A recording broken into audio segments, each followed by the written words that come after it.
Viendo la multitud, Jesús subió al monte, y sentándose vinieron a él sus discípulos, y abriendo su boca les enseñaba diciendo: bienaventurados los pobres en espíritu, porque de ellos es el reino de los cielos. Pueden sentarse.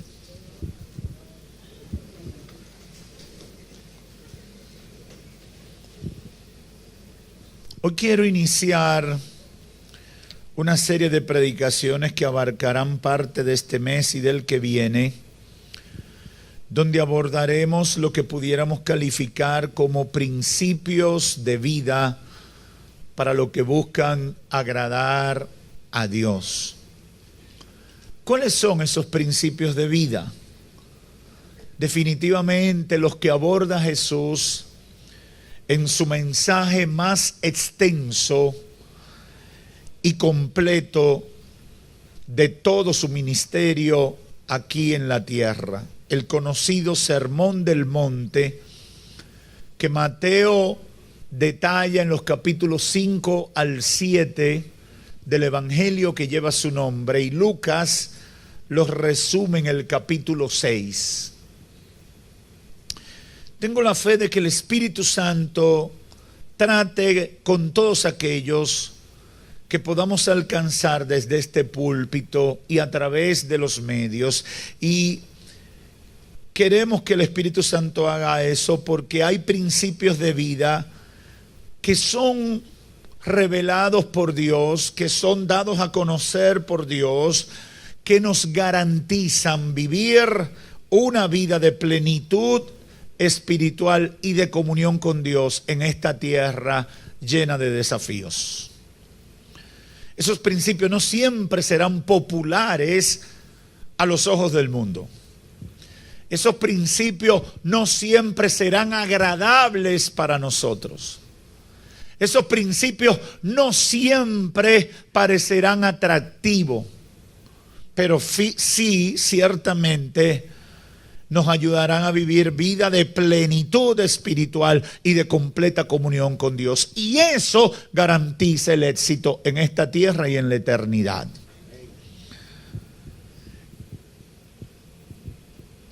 ¿Por qué usted dice eso, pastor?, preguntará alguno. Porque a la luz de lo que dice la Biblia y de la experiencia, vivir la vida de plenitud y de comunión con Dios es, número uno, la mejor vida que se puede vivir en esta tierra. Y número dos, es la única garantía de salvación y vida eterna. Por lo tanto, a nosotros nos conviene conocer las recomendaciones del Señor sobre eso.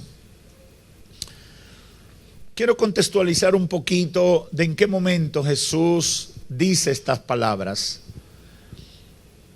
Jesús había llegado a Capernaum, que era el centro de operaciones de su ministerio. Sus principales colaboradores eran originarios de Capernaum y su familia vivía en Capernaum. Y las multitudes abordaron a Jesús buscando respuesta a sus necesidades. Desde el momento que la gente descubre que Cristo representaba respuesta para sus necesidades, no lo dejaban quieto. Lo tenían asediado por todas partes.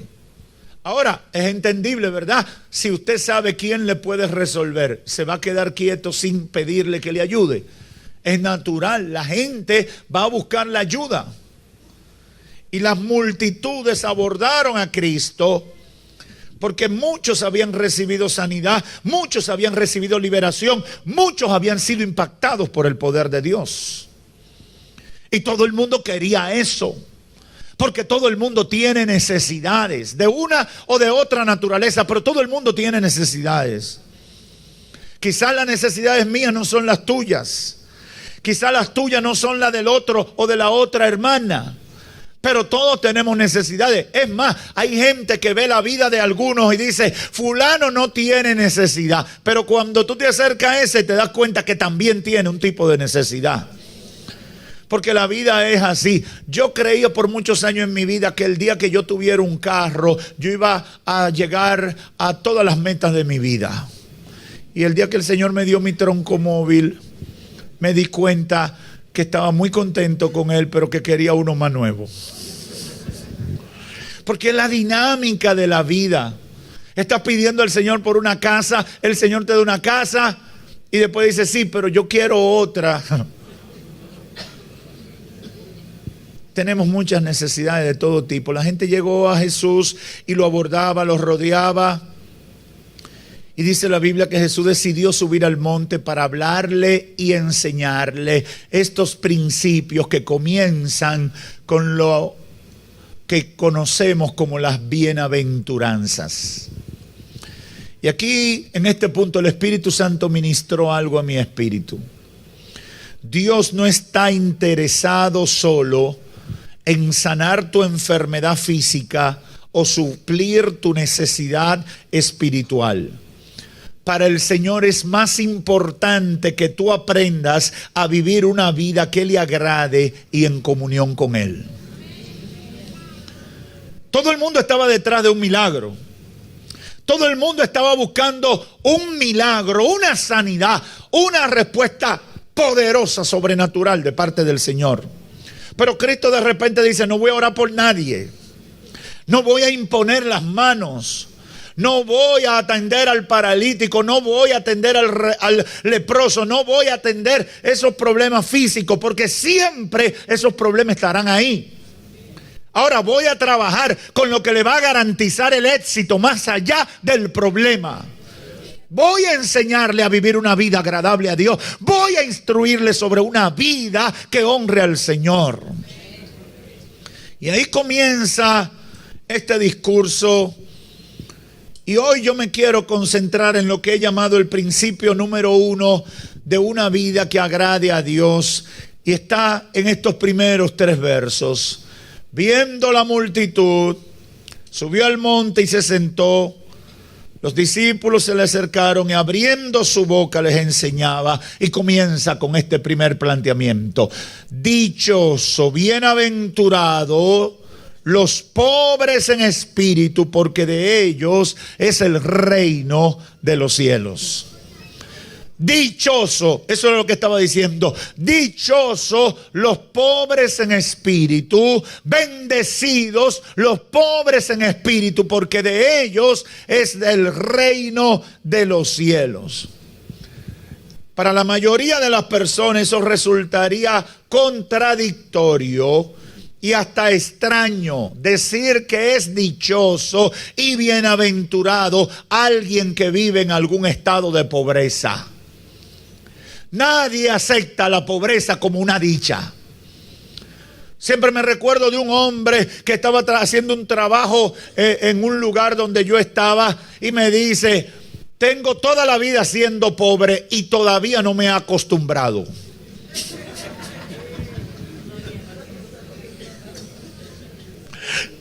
Yo no sé si hay alguno aquí así.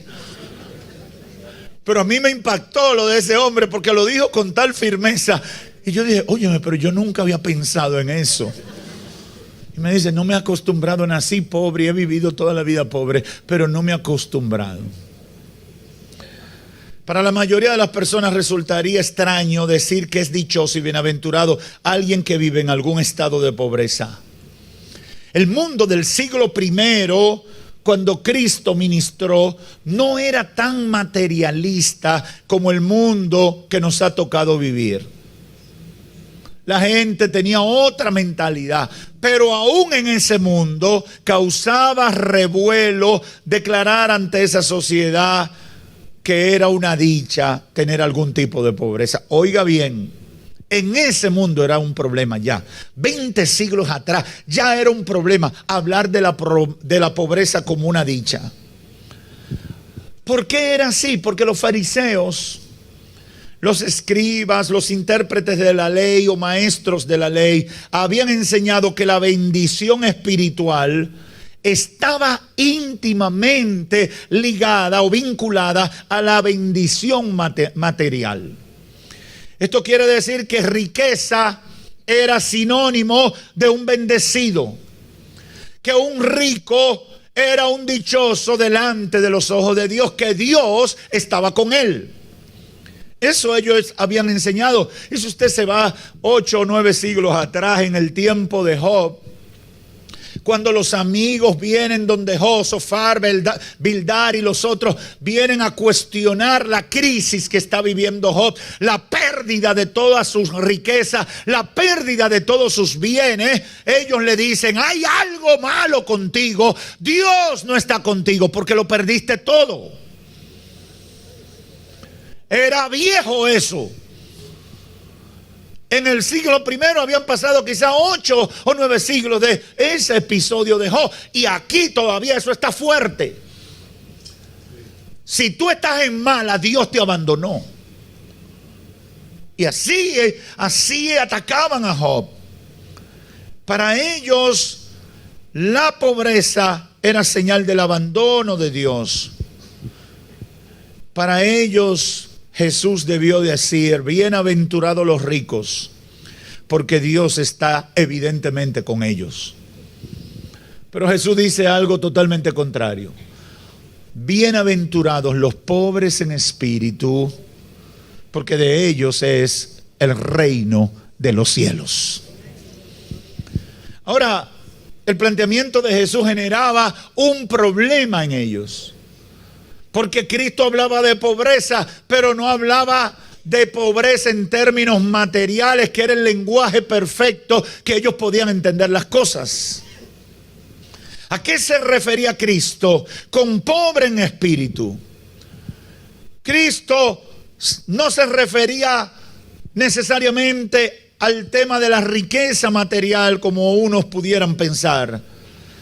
Cristo se estaba refiriendo a la humildad y al quebrantamiento del corazón. Cristo se estaba refiriendo al reconocimiento de que no tenemos méritos que nos hagan dignos delante de Dios para merecer sus bendiciones, merecer su respaldo o merecer su apoyo o cumplimiento de sus promesas. Jesús está hablando del pobre en espíritu, al que no lleva ningún tipo de justificación delante de Dios frente a su mala conducta, al que sabe que está mal y lo admite. De eso está hablando Cristo.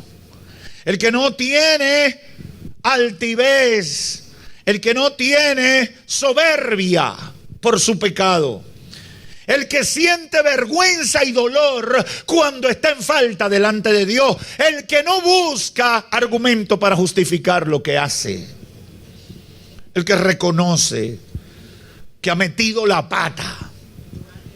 Y yo le digo mucho a la gente: cuando usted se equivoca, el camino más corto a la recuperación es la confesión del pecado. El camino más corto a la recuperación. Usted empieza a dar vueltas. ¿Se recuerdan de David? Cuando cometió el error que tomó aquella mujer que no era de él. El hecho más trastornador en la vida de David fue ese. Y es el hecho que le da origen al Salmo 51.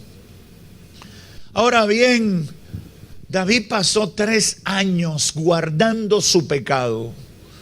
Y por eso cuando usted lee el Salmo 51, usted no entiende por qué es tan duro el quebrantamiento que él detalla ahí.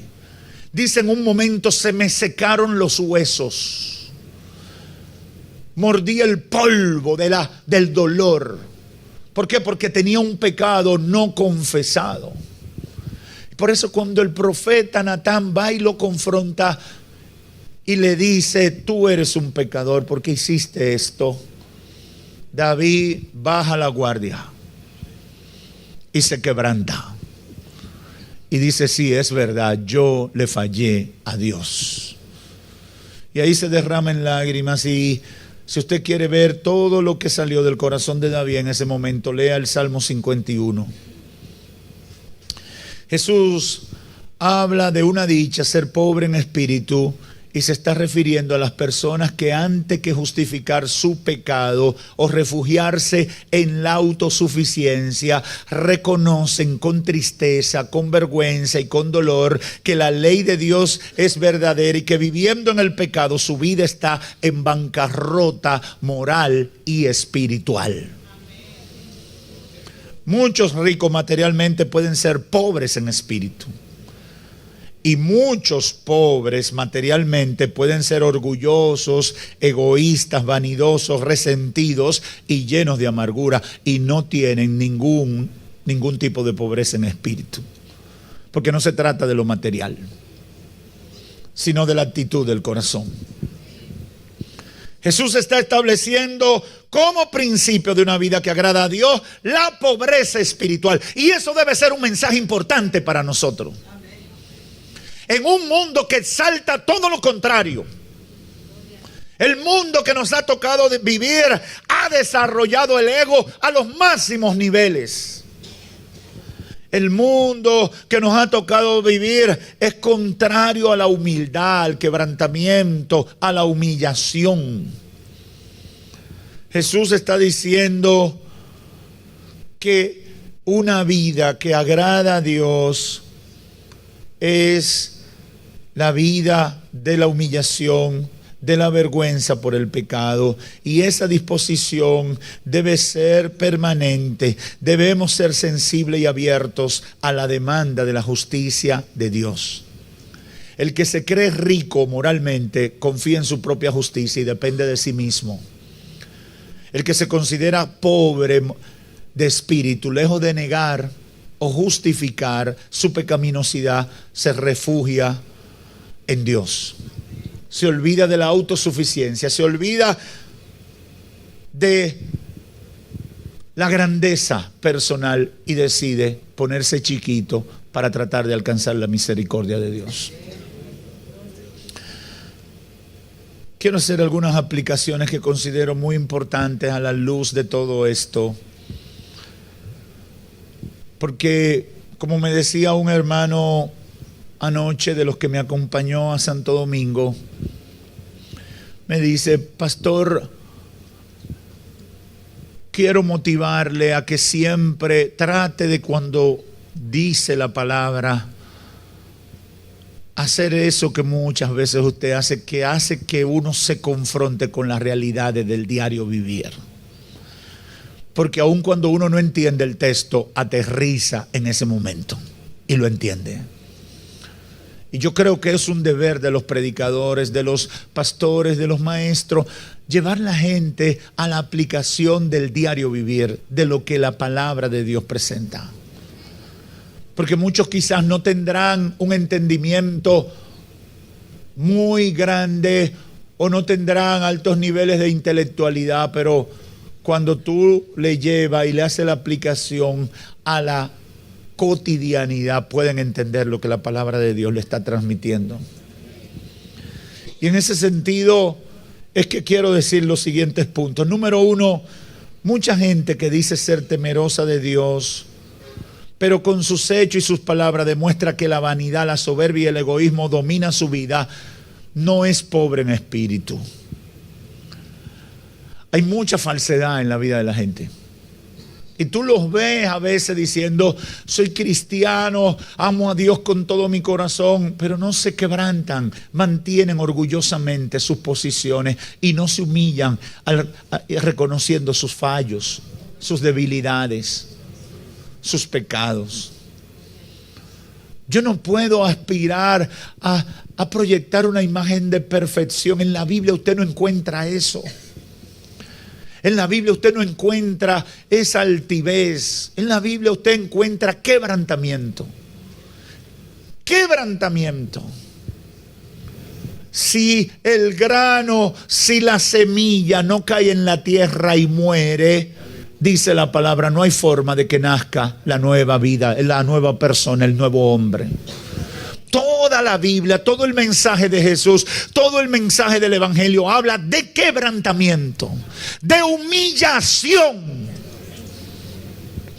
de aceptación de que la justicia de Dios es verdadera Y tengo que, a pesar de lo que yo entienda o quiera, aceptarlo y coger mi pela cuando me la esté dando. Hemos escuchado a muchos decir, y esa es una frasecita que se ha hecho popular en muchas figuras, en muchos influencers, que dicen esto: no tengo nada de lo cual arrepentirme. ¿Usted ha escuchado gente diciendo eso? Le hacen una entrevista y de una vez, ¿tú tienes algo de qué arrepentirte? Unos entrevistadores que no son creativos, que son, nada más viven repitiendo muletillas. ¿Tú tienes algo de qué arrepentirte? Y ellos muy orgullosamente dicen, no tengo nada de qué arrepentirme. A veces yo quisiera coger un micrófono.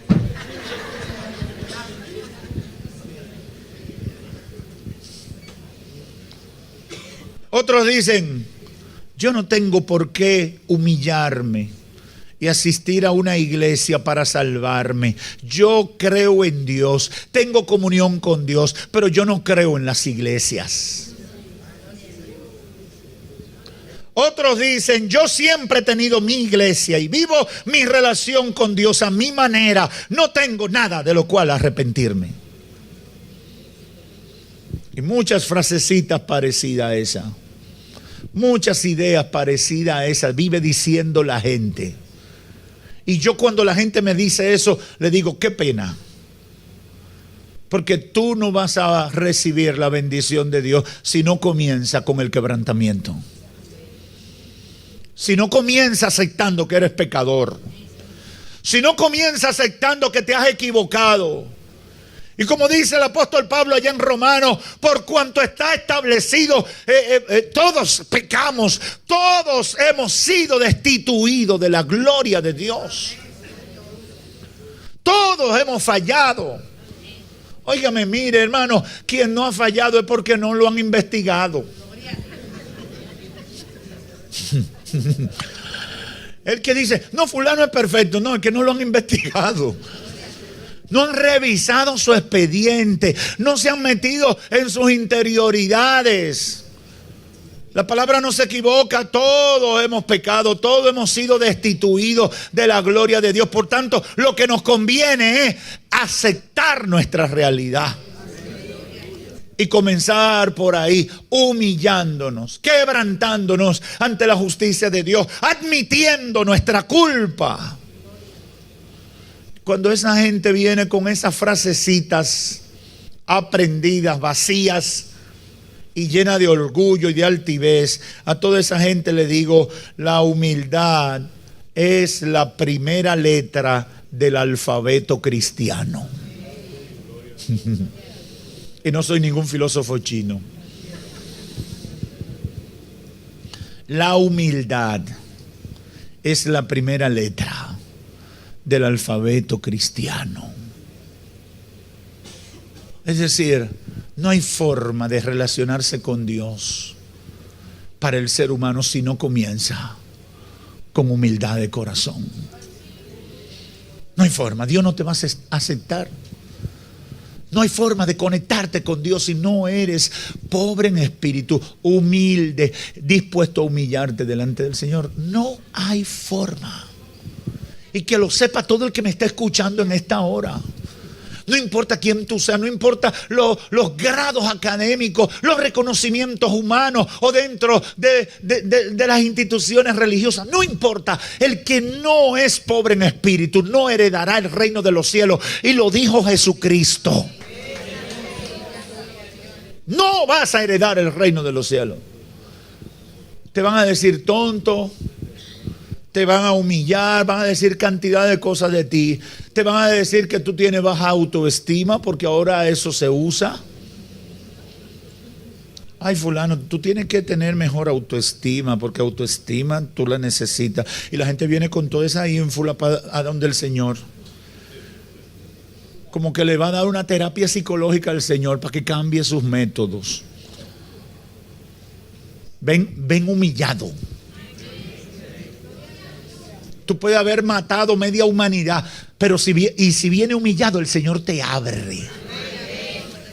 Y puedes haber matado un mosquito y si viene con altivez, el Señor no te abre. ¿Y por qué? Porque Él es Dios. Pero no puede ser así, no. Él pone las reglas. Y si tú quieres su bendición, sométete a la regla que Él establece. Lucas 18:10 presenta una parábola que siempre cuando hablo de estos temas debo citar.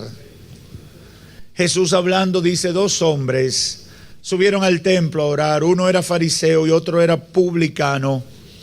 El fariseo puesto en pie oraba consigo mismo de esta manera: Dios, te doy gracias porque yo no soy como los otros hombres, ladrones, injustos, adúlteros, ni siquiera como este desgraciado que está aquí.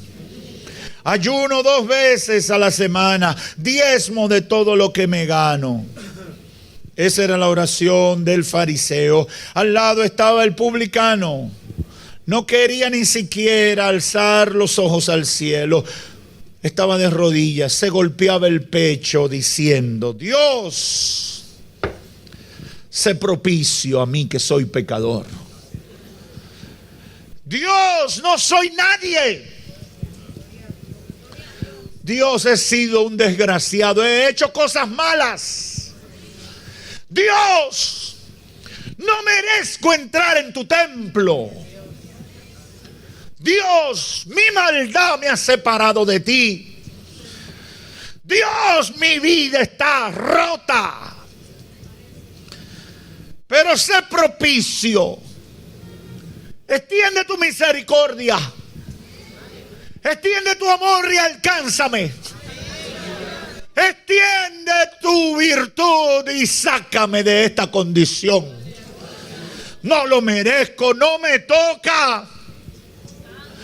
No fue eso lo que tú esperabas de mí, pero por favor, si aún queda algo de misericordia, viértelo sobre mis pecados. Aleluya, aleluya. Y Jesús dice en el verso 14: os digo que este último descendió a su casa justificado antes que el otro. ¿Por qué? Porque cualquiera que se enaltece será humillado, y el que se humilla será enaltecido. Dale un aplauso a Cristo por eso. Aleluya.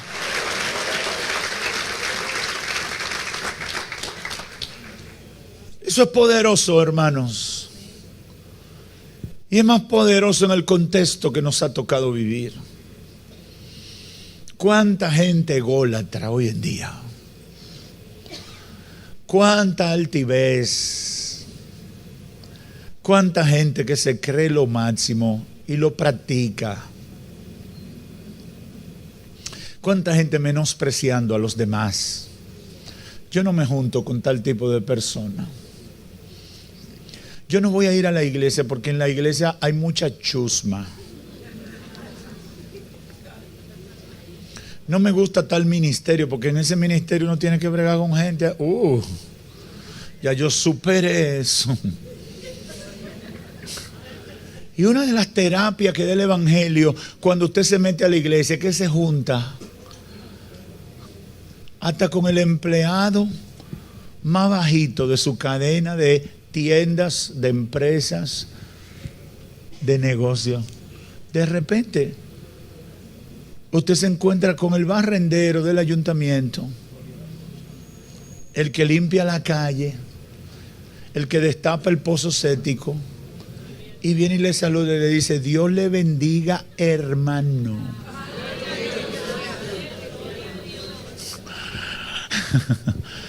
Esa es una terapia, hermano, que hace que la gente haga así. Ahora le puedo decir que cuando Dios hace ese proceso en nuestra vida y nosotros lo aceptamos, hay una liberación total de la vida de la gente. Porque te das cuenta que uno no puede vivir en esas burbujas que crea la sociedad. porque se está perdiendo lo más maravilloso que Dios hizo en esta tierra al crearnos como seres sociales, que es la solidaridad, que es el compañerismo, que es el acompañamiento, que es esa parte humana, ese calor humano que le da sentido a nuestras vidas. Bienaventurados los pobres en espíritu, porque ellos es el reino de los cielos. Bienaventurados los quebrantados de corazón. Bienaventurados los humildes de actitud frente a Dios. Dichosos los que entienden eso. Dichosos los que vienen a Dios humildemente. Dichosos los que se despojan de todo espíritu de grandeza y se quebrantan en la presencia de Dios. Dichoso, dice Jesús, dichoso.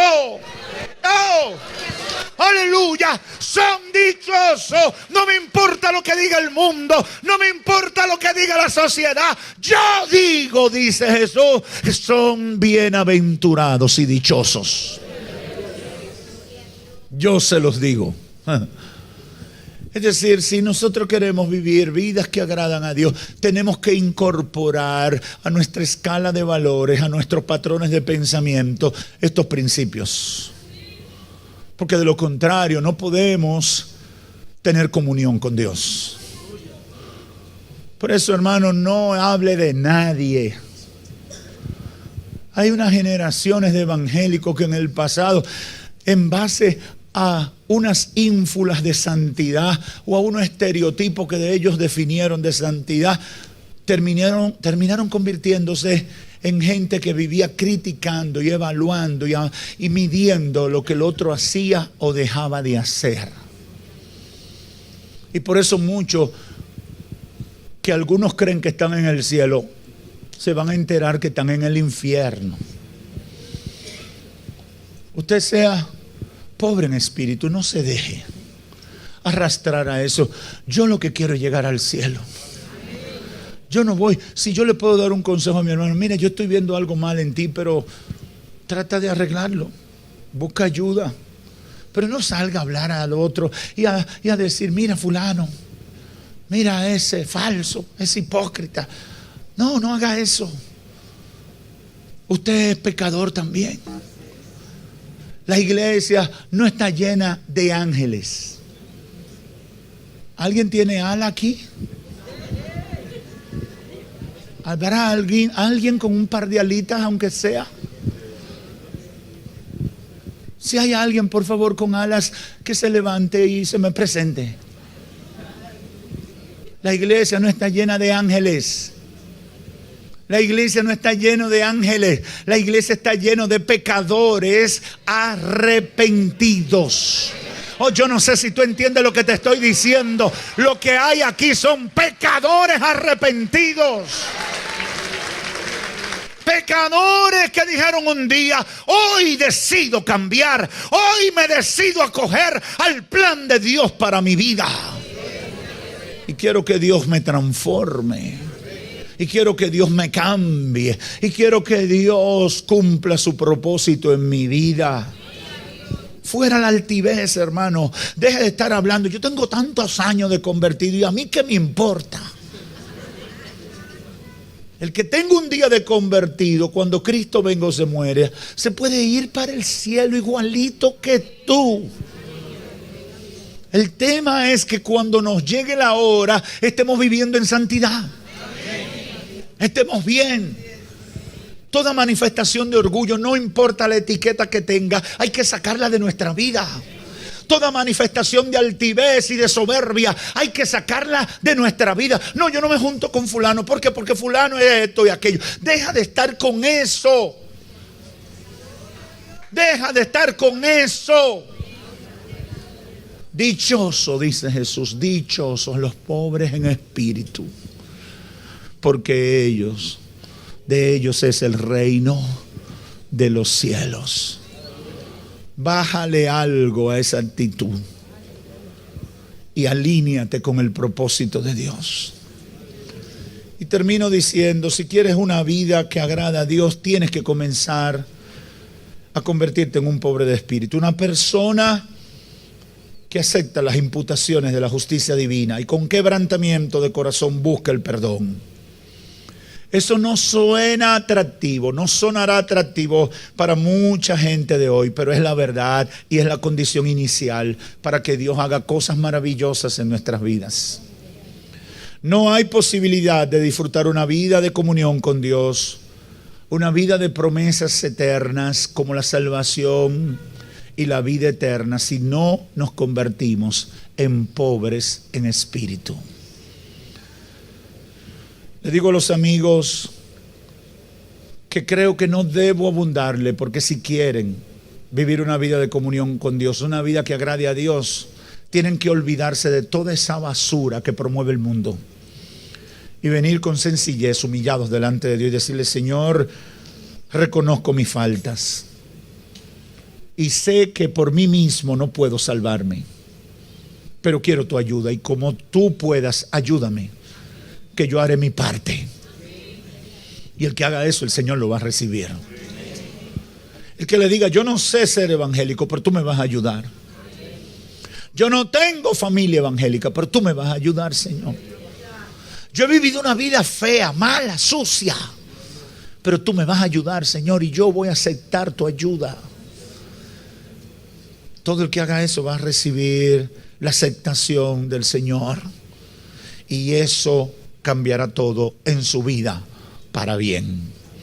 Espero que todo amigo que me escucha, aquí o fuera de aquí, aproveche esto, porque si te conviertes en un pobre en espíritu, dice Jesús que tú eres copropietario del reino de los cielos.